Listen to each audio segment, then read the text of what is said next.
आतापर्यंत हिंगोली जिल्ह्यामध्ये कोणत्याही खासदारानं आणि कोणत्याही आमदारानं काही काम केलेलं नाही। ते एकदा निवडून येतात आणि बहुतेक तर हे हिंगोली जिल्ह्याच्या बाहेरचेच असतात। यांची विधानसभेमध्ये काही छाप नसताना, फोटो नसताना हे फक्त राजकारण करतात, मतदान घेतात आणि तिकडे त्या दुसऱ्या जिल्ह्यामध्ये राहून काम करतात।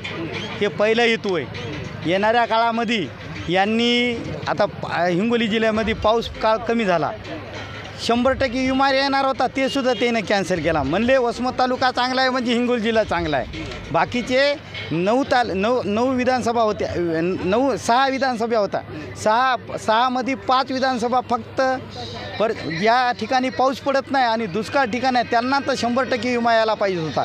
याच्यामुळं त्यालाही विमा आलेला नाही। आणि समाजाच्या ज्या आजचे आरक्षणाचे हे बहुजन समाजाच्या काही घटना व राहिलेल्या काही कामं व राजकारणातून कोणतेही काम झालेलं नाही, या हेतूनं या लोकांना काही केलं नाही म्हणून मी 100% या लोकांना मला उभं केलं अपक्ष म्हणून। मी जरांगे पाटलासोबत बरंच समाजाचं काम करून बहुजन समाजासाठी 25 वर्षापासून काम करतो। महत्त्वाचं म्हणजे मी LIC एजंट आहे, तसंच विमा प्रतिनिधी आहे आणि माझं फर्निचरचा उद्योग आहे। या उद्योगातून मी 25 वर्षापासून लोकांशी संवाद व अडीअडचणीला फर्निचर या लग्नकार्य असेल, काही माझ्याकडून वस्तू उधार वगैरे या शेतकऱ्यासाठी भावाच्या नियोजन ठिकाणी नियोजन करून मुद्दे काय असतील मुद्दे येणाऱ्या काळामध्ये जे समस्या आहेत या पहिल्या पूर्ण मराठवाडा म्हणजे मराठा समाजाच्या आरक्षणाचा पहिला मुद्दा राहील की आरक्षणाचं हे दिल्लीत जाऊन मांडण्याचं पहिलं कार्य करील। त्याच्यानंतर गोरगरिबाचं व बहुजन समाजाचं जर कुठलंही काम असेल यांच्या हक्कातून घरातून त्याच्या घरातून त्याची समस्या नेऊन दिल्लीत मांडण्यासाठी हे कार्य करील।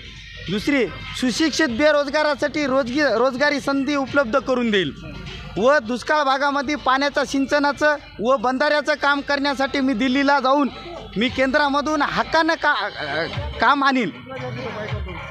आणखी आपल्याला कोणत्या संघटनाचा पाठिंबा आहे आपला पक्ष?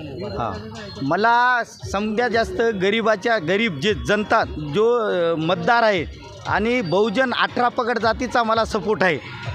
मला जे लोकांना हे उभं केलं की बाबा तुम्ही समाजसेवा करता, तुम्ही काही ना काहीतरी लोकाला संपर्कात राहता व तुमचं 25 वर्षापासून कॅलेंडर आहे की त्या समस्येला जरी तुम्ही नाही आले तुम्ही त्या कॅलेंडरच्या स्वरूपामध्ये जर माझ्याकडे आले आणि मी फोन लावला तर तुम्ही उचलता आणि माझी काही ना काही फुल नाही फुलाची पाकळी म्हणून काम करता। माझ्या लेकी बाळाला फर्निचर तरी तुम्ही उधार देता।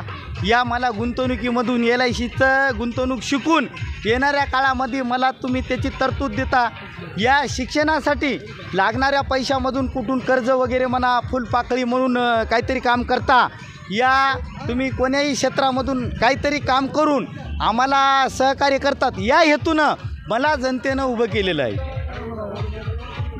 काय शाश्वती काय तुमचे जनतेतून आपण निवडून येणार किती मतदार निवडून येणार? जनता आता कसं झालं, राजकारणी लोक खूप उभं टाकलेले आहेत। या राजकारणी लोकांना 25 वर्षापासून आज ही 15वी लोकसभा आहे, आजपर्यंत त्या लोकांनी फसविलेलं आहे।